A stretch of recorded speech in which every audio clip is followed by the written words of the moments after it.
All protocol having been established, ladies and gentlemen, good evening.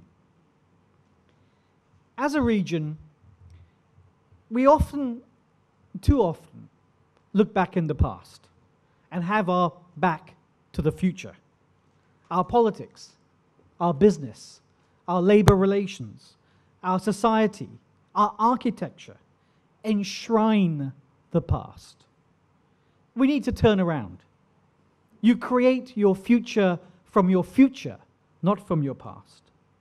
So I salute you, leaders of St. Lucia, for taking time to imagine the as yet undiscovered country of your future. But one of the many things I have learned in returning to the region 7 years ago is that the greatest challenge in the Caribbean is not our capacity to imagine. How could it be in the land of Omeros? It is our capacity to implement. And that is not a technical issue, ladies and gentlemen. It is a political one. St. Lucians have a strong natural intelligence.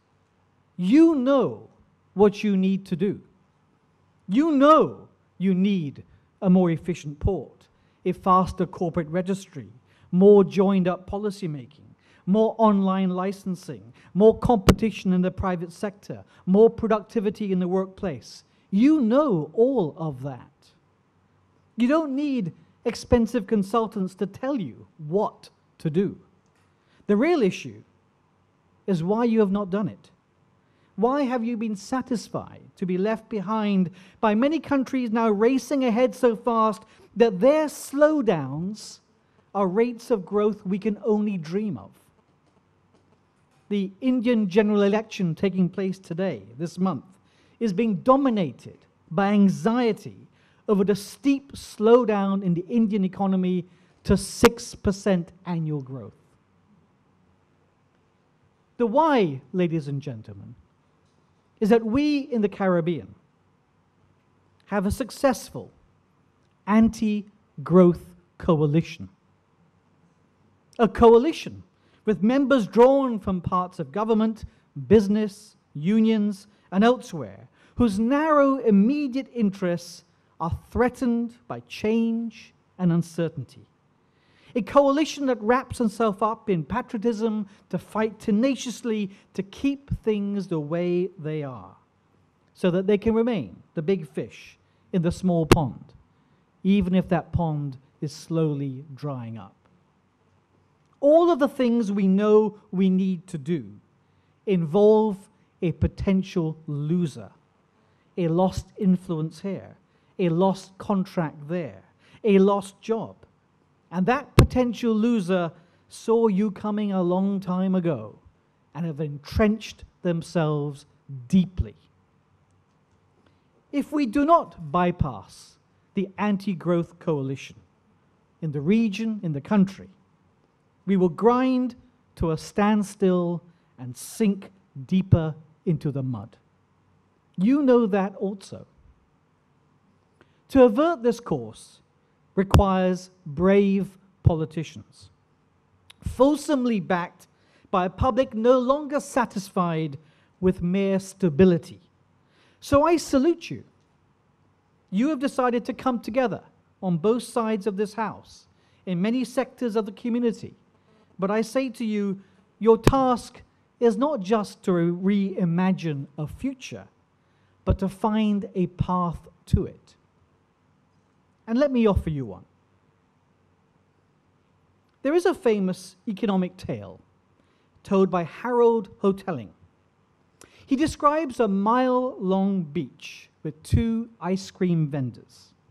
Where will they end up? If the bathers on the beach are to have the shortest possible walk to a vendor, the best place is for one vendor to be a quarter mile into the beach and the next vendor 3/4 of a mile along. They may start off there, but they will not end up there. Each will start edging towards the other to capture more of the market in between until they end up slap bang right in the middle of the beach, side by side, selling the same ice creams. This little theory explains much. Explains why you often find around the world just two political parties that tend to sit in the center, one capturing all the votes to the left and one capturing all the votes to the right, or two sellers of similar but slightly differentiated cars, like Nissan and Toyota, or GM and Ford, or Apple and Samsung. This is a world in which where you are matters, and where small islands, distant from products and markets, at the far end of the beach, have a more challenging existence, dependent on the bottlenecks of shipping lines and ports and distributors. These bottlenecks and the monopolies that they breed are often the source of the power and influence of the anti-growth coalition. But the internet has disrupted all of this.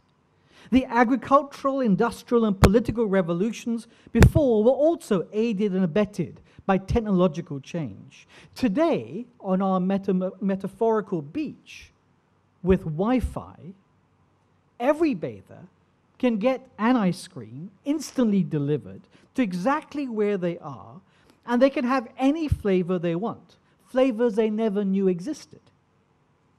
This fundamentally changes the tyranny of distance, the economies of scale, the bottlenecks of distribution. 5 years ago, the demand for mangoes in the Tooting High Street branch of Tesco in South London could justify one type of mango on their limited shelf space, and they would source it from the cheapest, most consistent supplier in the world. Today, a resident of Tooting can go on Amazon Marketplace and find 36 types of mango, rated by consumers according to sweetness, stringiness, numbers of awards, or stories about the growers' cooperatives. In the past, business was about packaging the same product to millions of people. Now, it is giving everyone millions of different products.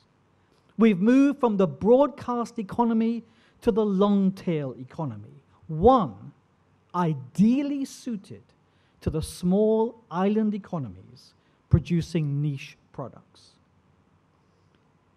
But the most dramatic opportunities for a country like this, with significant investment in education, occur with creative digital content. Today, a kid from Clendon Mason, a budding filmmaker or musician or poet, can load up in a 3-minute YouTube video and ask the world to crowd-finance the next venture. The collapse of production and distribution costs provides St. Lucia a route from the far periphery to the center of this very different world. But it's a route that users require different tools, different modes of operation, and roles of governance. And we can so easily fail to grasp this opportunity and choose cozy stagnation over the undiscovered country, as we have done in the past. So here, ladies and gentlemen, let me end with 5 things that you would need to do to place St. Lucia at the center of the new global economy. Not 5 pipe dreams that require you to change your very being, your culture, overnight, but 5 things you could actually do tomorrow, if you wanted to, if you really wanted to. First, follows from the realization that today's critical factor of production is not land, labor, or capital, but broadband connectivity. You must not let your telecoms providers dictate the terms of your future development. Negotiate with them, cajole with them. Negotiate licenses for a free portion of broadband connectivity for every citizen of St. Lucia, and for that free portion to rise every year. This will be the single most important investment you will make in the future of your development. It makes your existing talent, your deep trenches of creativity, discoverable. But it does not guarantee that it will be discovered. In the long-tail world, consumers buy products from anywhere that have been independently certified by others. The economics of scale has been replaced with the economics of reputation.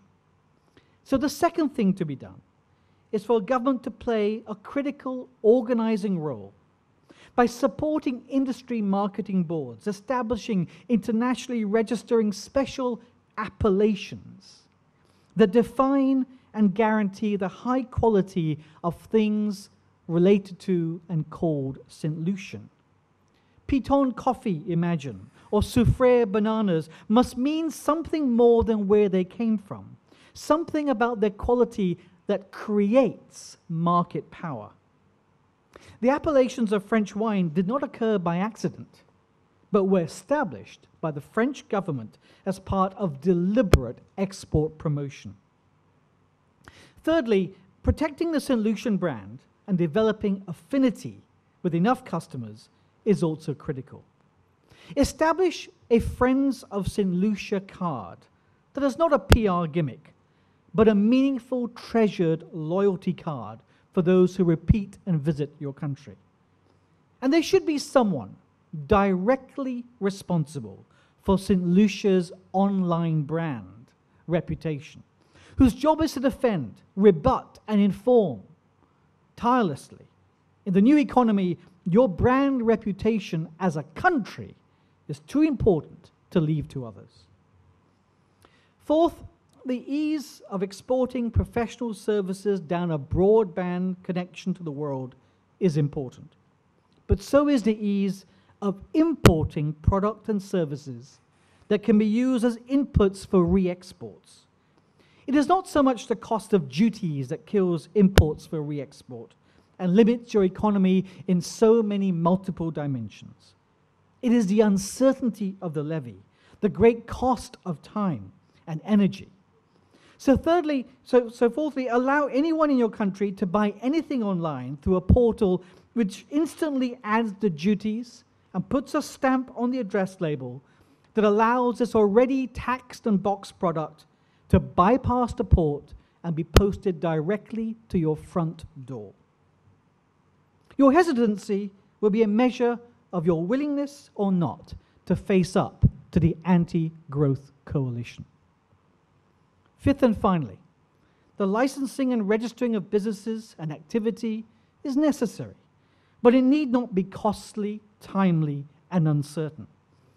There is nothing but the anti-growth coalition that stands in the way of St. Lucia being at the very top of the doing business surveys of the world and allowing companies with certified documents to be established in under an hour, not under 3 days or 3 weeks, in under an hour. Why not? If anti-money laundering processes can now do global checks in seconds, why can we not do that in an hour? And if you're reluctant to take those steps straight away, create a silver service where people pay extra to have things renewed online 24/7, where the documents have already been seen and certified, and create a bronze service too for simplified, cheap registration for micro businesses. We tend in the Caribbean to criminalize our entrepreneurs by the high standards of registration we require of them. There are other things to be done as well, and that will take longer and require more consideration, especially in the area of rooting our future, your future, in a knowledge-based economy, exporting differentiated professional skills and products, highly valued in a global marketplace. But let us begin this process tonight. Let it not be said that the generation which followed the bold independence generation, the generation born around midnight on the 22nd of February, 1979, did not set their aim too high and missed, but set their sights too low and reached. Best wishes.